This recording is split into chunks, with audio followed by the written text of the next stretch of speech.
Sir ಸ್ಟಾರ್ಟಿಂಗ್ನಿಂದ ಅವರು ಇಲ್ಲಿ ತನಕನೂ ಹೆಂಗಿದ್ರು ಹಂಗೆ ಇದ್ದಾರೆ. ಅವ್ರ ಪ್ರೀತಿ ವಿಶ್ವಾಸನೂ ಕೂಡ ಹಂಗೆ ಇದೆ. ಅದೇ ರೀತಿ ಆಟ ಆಡ್ತಾ ಇದ್ದಾರೆ. ಕೆಲವರು ಅದನ್ನ ನೋಡಿ ಸಹಿಸ್ಕೊಳಕ್ ಆಗ್ತಾ ಇಲ್ಲ. ಹೌದು. ಮಂಡ್ಯದ ಗಂಡು ಮುತ್ತಿನ ಚೆಂಡು ಗಿಲ್ಲಿನೇ ಗೆಲ್ಲಬೇಕು. ಮಂಡ್ಯದ ಹೆಣ್ಮಕ್ಳೆಲ್ಲ ಗಿಲ್ಲಿನೇ ನೋಡಿಬಿಟ್ಟು ಖುಷಿ ಪಟ್ಟು ಅವರು ನೆಕ್ಸ್ಟ್ ಹೋಗ್ಬೇಕಂತ ಪ್ರಯತ್ನ ಪಡಬೇಕು.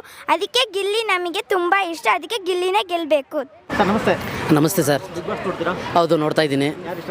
ನಂದು ಕಾಮಿಡಿ ಕಿಲಾಡಿ ಅಂತಂದರೆ ಅದು ತಪ್ಪಿನಿಂದಂತ ಇವಾಗ ಆಗ್ತಕ್ಕಂಥ ಬಿಗ್ ಬಾಸ್ ತನಕನೂ ಗಿಲ್ಲಿ ತುಂಬ ಇಷ್ಟಪಡ್ತಾ ಇದ್ದೀವಿ. ಆಗಲೇ ಗಿಲ್ಲಿ ನಟ ಬಂದ್ಬಿಟ್ಟು ಕಾಮಿಡಿಲೂ ಕೂಡ ಜಿ ಕನ್ನಡಲ್ಲಿ ಚೆನ್ನಾಗಿ ನಡೆಸ್ಕೊಡ್ತಾ ಇದ್ದಾನೆ. ಅದು ಕೂಡ ನಾವು ತುಂಬ ಲೈಕ್ ಮಾಡ್ತೀವಿ. ಅದರಂತೆಯೇ ಇದರಲ್ಲೂ ಕೂಡ ಅವನು ಓಪನ್ ಪ್ರತಿಯೊಂದೂ. ನಾನು ಟಿ ವಿಲಾಗಲಿ ನಾನು ಒಂದು ಕಾಮಿಡಿಗೆ ಬಂದಿದ್ದೀನಿ, ಒಂದು ಬಿಗ್ ಬಾಸಲ್ಲಿದ್ದೀನಿ, ನಾನು ಯಾವ ರೀತಿ ಅಂತ ಅವನು ಬದಲಾವಣೆಯೇ ಇಲ್ಲ. ಅವನದೇ ಆ ರೀತಿಯಲ್ಲಿ ಅವನು ಆಡ್ತಾ ಇದ್ದಾನೆ. ಕೆಲವರಿದ್ದಾರೆ ಅವನು ಹಂಗೆ ಮಾತಾಡೋದನ್ನ ಆಡ್ಕೊಳ್ಳೋ ರೀತಿ. ಅವನ ಹಳ್ಳೀಲಿ ಇತ್ತೀಚೆಗೆ ನ್ಯೂಸಲ್ಲಾಗಲಿ ಇನ್ನೊಂದರಲ್ಲಾಗಲಿ ಅವನು ಕುರಿ ಇಟ್ಕೊಂಡಿದ್ದಾನೆ, ಇನ್ನೊಂದು ಮಾಡಿದ್ದಾನೆ ಅಂತ, ಅದೆಲ್ಲ ಕಾಲು ಎಳೆಯೋದು. ಅದು ಮಾಡೋಕ್ಕೆ ಹೋಗ್ಬಾರ್ದು. ಆಟದಂಗೆ ಇರಬೇಕು. ಅದನ್ನು ತಗೊಂಬಂದು ಇನ್ನೊಂದು ಜಾಗದಲ್ಲಿ ಇನ್ನೊಂದು ರೀತಿ ಎಳಿಬಾರ್ದು. ಅವನಿಗೆ ಬೇರೆ ರೀತಿ ಅವನಿಗೆ ದಾರಿ ಅಂದರೆ ಹೋಗೋ ದಾರಿನ ತಪ್ಪಿಸೋ ರೀತಿ ನಡ್ಕೊಳ್ಳೋರು ಇದ್ದಾರೆ. ಅದು ತಪ್ಪು. ಅದು ನೋಡಿರೋರಿಗೆ ಮಾತ್ರ ಗೊತ್ತಿರುತ್ತೆ. ಅದು ಬಿಗ್ ಬಾಸಲ್ಲಿ ಗಿಲ್ಲಿಗೆ ಕಾಂಪಿಟೇಟರ್ ಅವರು ಅಂದರೆ ಅಶ್ವಿನಿ ಮೇಡಮ್ ಇದ್ದಾರೆ. ಅಶ್ವಿನಿ ಮೇಡಮ್ ಅವರು ಇದ್ದಾರೆ. ಕೆಲವರು ಹೇಳ್ಕೊತಾ ಇಲ್ಲ. ಕೆಲವರು ಮಾಡ್ತಾರೆ ಅನ್ನೋದು ಯಾರು ಗಿಲ್ಲಿ ಲೆವೆಲ್ಗೆ ಅಂತಂದರೆ ಅವನದೇ ಆದ ರೀತಿಲಿ ಅವನು ಆಡ್ತಾ ಇದ್ದಾನೆ ಸರ್. ಅದನ್ನು ನಾವು ಬೇರೆ ಬೇರೆಯವ್ರ ಥರವಾಗಿ ಕಾಲು ಎಳೆಯಕ್ಕೆ ನೋಡಲ್ಲ ಯಾರೂ. ಅವನದೇ ರೀತಿಲಿ ಅವನು ಆಡ್ತಾ ಇದ್ದಾನೆ. ತುಂಬ ಇಷ್ಟ ಅವನದು. ಅದರಲ್ಲಿ ಅಶ್ವಿನಿ ಮೇಡಮ್ ಆಗ್ಬೋದು, ಮತ್ತು ಇನ್ನು ಬೇರೆ ಆಗ್ಬೋದು. ಇಲ್ಲಿ ಅವ್ನ ಮುಂದೆನೇ ಒಂದು ಮಾತಾಡಿದ್ರೆ ಇನ್ನೊಂದು ಜಾಗದಲ್ಲಿ ಒಂದು ರೀತಿ ಮಾತಾಡ್ತಾರೆ. ತಪ್ಪು ಅದು ಬೇರೆ ಬೇರೆ ಜಾಗದಲ್ಲಿ ಇರ್ಬೋದು. ತಪ್ಪು. ಅದು ಮಾತಾಡಬಾರ್ದು. ಅವನ್ನೆಲ್ಲ ಓಪನಾಗಿ ಎಲ್ಲ ಥರದಲ್ಲೂ ಓಪನಾಗಿರ್ತಾನೆ ಸರ್. ಅವನು ಕ್ಯಾಪ್ಟನ್ಸಿ ಅಂತ ಆದಾಗ ಅವನದೇ ಆದ ರೀತಿಲಿ ಅವನಾಡಿದ್ದಾನೆ. ನಾನು ಕ್ಯಾಪ್ಟನ್ ಆಗಿದ್ದೀನಿ ಅಂತ ಹೇಳ್ಬಿಟ್ಟು ನಾನು ಹಿಂಗೆ ಮಾಡಬೇಕು ಹಂಗೆ ಮಾಡಬೇಕು ಅಂತೇಳಿ ನಾನು ನಡ್ಕೋಬೇಕು ಅನ್ನೋ ರೀತಿ ಅವನಲ್ಲಿ ಬರಲಿಲ್ಲ. ಅದು ಸ್ಟಾರ್ಟಿಂಗಿಂದ ಹೆಂಗಿದ್ದ ಅಲ್ಲಿ ಇವಾಗ ತನಕನೂ ಹಾಗೆ ಇದ್ದಾನೆ. ಬೇರೆ ಕ್ಯಾಪ್ಟನ್ ಆದಾಗ ಗಿಲ್ಲಿ ಕೆಲಸ ಮಾಡಲಿಲ್ಲ, ಬಟ್ ಇವ್ರು ಕ್ಯಾಪ್ಟನ್ ಆದಾಗ ಎಲ್ಲರೂ ಕೆಲಸ ಮಾಡ್ತಿದ್ರು. ಯಾರು ಗಿಲ್ಲಿ ಕ್ಯಾಪ್ಟನ್ ಆದಾಗ ಬೇರೆಯವ್ರ ಮಾಡ್ಸಕ್ಕಂತಂದ್ರೆ ಇವನ್ನ ಮಾತ್ರ ಕೆಲವರು ಅರ್ಥ ಮಾಡ್ಕೋತಾರೆ, ಕೆಲವರು ಮಾಡ್ಕೊಳ್ಳಲ್ಲ. ಅದೇನು ಕ್ಯಾಪ್ಟನ್ ಅಂದ್ರೆ ನಿನ್ಗೆ 2 ಕೊಂಬಿದೆಯಾ?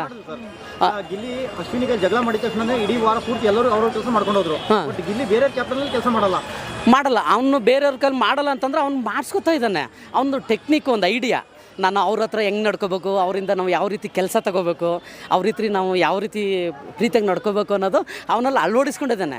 ಅವನು ಹಳ್ಳಿ ಹುಡುಗ ಆದ್ರೂ ಅದೇ ರೀತಿಯಲ್ಲಿ ಅವ್ನು ಬೆಳೆದಿದ್ದಾನೆ. ಗಿಲ್ಲಿ ಗೆಲ್ಬೇಕು ಸರ್.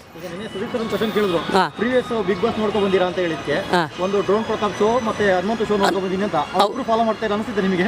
ಹೌದು, ನಾನು ನೋಡಿದ್ದೀನಿ ಸರ್. ಹನುಮಂತ ಆಗ್ಬೋದು, ಮತ್ತು ಅವ್ರ ಜೊತೆಲಿದ್ದು ಇವನು ಇದ್ದಾರಲ್ಲ ಸರ್, ಇದು ಮತ್ತೆ ಡ್ರೋನ್ ಪ್ರತಾಪ್ನ ಟೆಕ್ನಿಕ್ನ ಫಾಲೋ ಮಾಡ್ತಾ ಗಿಲ್ಲಿ. ಅಂದರೆ ಹನುಮಂತಿಗೆ ಸ್ವಲ್ಪ ಹೋಲಿಕೆ ಆಗ್ತಾ ಇದೆ. ಹನುಮಂತ ಬಂದ್ಬಿಟ್ಟು ಅವನು ಇದೇ ರೀತಿ ಸೇಮ್ ಹಳ್ಳಿ ಹುಡುಗನೇ. ಅದರಲ್ಲಿ ಇವರು ಬನೀನು, ಅವ್ರದ್ದು ಪಂಚೆ. ಹೌದು ಸರ್. ಗಿಲ್ಲಿ ಕಾವ್ಯ ಜೋಡಿ ಹೆಂಗೆ ಅನ್ಸುತ್ತೆ ಸರ್? ಸ್ಟಾರ್ಟಿಂಗ್ನಿಂದ ಅವರು ಇಲ್ಲಿ ತನಕನೂ ಹೆಂಗಿದ್ರು ಹಂಗೆ ಇದ್ದಾರೆ. ಅವ್ರ ಪ್ರೀತಿ ವಿಶ್ವಾಸನೂ ಕೂಡ ಹಂಗೆ ಇದೆ. ಅದೇ ರೀತಿ ಆಟ ಆಡ್ತಾ ಇದ್ದಾರೆ. ಕೆಲವರು ಅದನ್ನು ನೋಡಿ ಸಹಿಸ್ಕೊಳಕ್ಕೆ ಆಗ್ತಾ ಇಲ್ಲ. ಹೌದು. ಈಗ ಸುದೀಪ್ ಸರ್ ಅಕ್ಕಪಕ್ಕ ಯಾರು ಇರಬೇಕು ಫೈನಲ್ಲಿ ಅಂತಂದರೆ ಅಲ್ಲಿ ಎಲ್ಲ ಆಡಿದ್ದಾರೆ. ಕೆಲವರು 3 ಜನ ಟಾಪಲ್ಲಿದ್ದಾರೆ. ಆದರೂ ಗಿಲ್ಲಿ ಬರಬೇಕು ಮೇಡಮ್. ರನ್ನರ್ ಅಪ್ ಅಂತಂದ್ರೆ ಅಲ್ಲಿ ಇವಾಗ ಇತ್ತೀಚೆಗೆ ನಡ್ತಕ್ಕಂಥದ್ದು ಅಶ್ವಿನಿ ಮೇಡಮ್ ವಿತ್ ಗಿಲ್ಲಿ ಆಗ್ಬೋದು, ಮತ್ತು ಇವಾಗ ಲಾಸ್ಟ್ ಕ್ಯಾಪ್ಟನ್ ಆಗಿದ್ದಾರಲ್ಲ ಅವರು ಆಡ್ತಾ ಇದ್ದಾರೆ. ನೋಡಬೇಕು.